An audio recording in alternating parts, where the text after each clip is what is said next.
Hello दोस्तों, नमस्ते, प्रणाम। मैं पूजा तिवारी आपके अपने यूट्यूब चैनल पूजा तिवारी अवधी गीत पर स्वागत करती हूँ। दोस्तों, आज हम आप लोगों के लिए एक हवन गीत लेकर आए हैं। आप लोग वीडियो को देखिए और प्यारा प्यारा कमेंट करके जय श्री राम जरूर लिख दीजिएगा।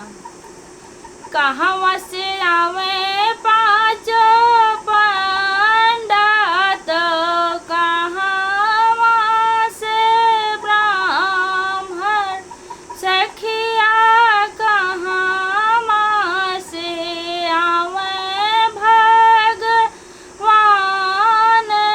जनक जगीरोपण सखिया कहवा से आवे भगवान मंगल जगी देखें। पूरब से आवे पाँचो पंडा तो पश्चिम से ब्राह्मण सखिया उत्तर से आवे भगवान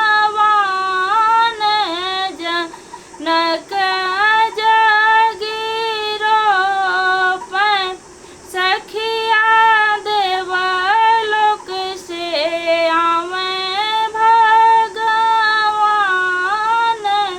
जनक जगी देखें।